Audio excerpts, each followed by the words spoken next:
Hey, good morning, Maddie. So you're absolutely right. Too little, too late. That's what the folks that we've spoken to over the last 24 hours have said again and again. And one wonders whether or not this government is really going to be able to get a handle on bringing people back from the streets, because at the end of the day, they've got a heck of a lot more to worry about than just appeasing the folks here in Lebanon. They've got to work on getting the IMF to support them and even to bring in those funds from the Cedar Conference that we saw earlier this year. And to do that, they have to fulfill a heck of a lot of commitments. Some of those were laid out and achieved in the Prime Minister's 18-point economic agenda from yesterday that he was able to push through his cabinet, but still a long way to go. Listen in.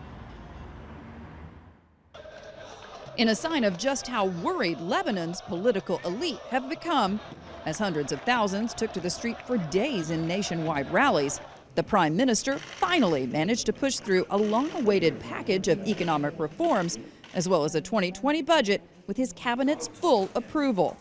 The 18-point plan aims to reform the power sector, privatize telecoms, and cut salaries of current and former presidents, ministers, and MPs by half. It also calls on private banks to pay up with a new tax on bank profits and orders the central bank to lower interest rate payments, a move that should contribute some $3.3 billion and help to achieve a near-zero deficit for the 2020 budget. And while a proposal by the country's president to release current and former politicians' financial records could force transparency and accountability, it may not be enough to restore people's faith in their government. Now, in spite of the Prime Minister's efforts, folks say that his economic agenda just doesn't go far enough. They're calling for a complete overhaul of this government, and they say they're going to continue demonstrating until they get it. Lebanese government bonds fell on Monday in response to protests. It's a country that's been running consistent budget deficits since the end of its civil war, racking up one of the highest public debts on earth. And now regaining the credibility of global financial markets and the IMF will be crucial to avoiding a currency devaluation or debt default.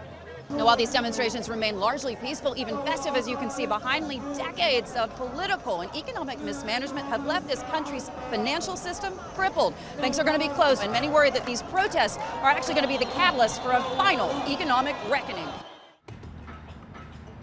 So this is a big question, Matt. I mean, at the end of the day, is Lebanon really going to be able to convince not just international markets, but the IMF and the countries involved in the Cedar Conference that committed to sending billions of dollars to this country, that they've really got a handle on this situation? As I say, banks again closed today. All eyes will be on the central bank to see what kind of rash of things that they are going to think of to address this situation, whether or not the central bank governor is going to give us that interview that we're hoping for. We're hoping to be speaking to him this week as well. It's sort of out of the hands now, isn't it, of the Hariri government? And I think it's a sign of just how worried most of these politicians actually have become as a result of these protests, that you saw President Ayoun coming out and saying that he believed that not all government ministers were corrupt, that it was unfair for protesters to say so, but that it was a good idea, essentially, that the salaries be made public so that there is some kind of transparency and accountability forced on those who not only are in government today, but were in government before. So I think that there is a recognition by the government that something has to be done, that they're going to have to be held accountable. But at the same point, whether or not this situation has just gone too far down the road to really be saved is a bigger question. Matt? Well, yeah, you were out there with the protesters last night, and what were you hearing from them? How long are the protesters prepared to stay out there for?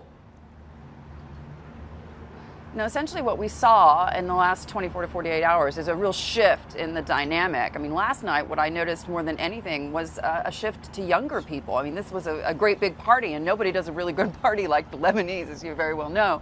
But I thought that was interesting because in the early couple of days, you saw a heck of a lot more people angry, really angry with their government. And then over the last 2 days or so, you've seen that mood really shifting, at least here in the heart of Beirut. And remember, though, there have been protests that have been ongoing in cities across this country.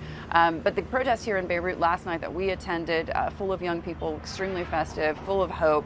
But certainly there is still a feeling that the government hasn't done enough. And those folks that we were speaking to last night certainly preparing to come out for another day. Matt? Hey everybody, it's Hadley Gamble from our new CNBC Middle East Bureau in Abu Dhabi. Thanks for stopping by. Now, to watch more, you can try one of the videos that just popped up on your screen. And don't forget to subscribe.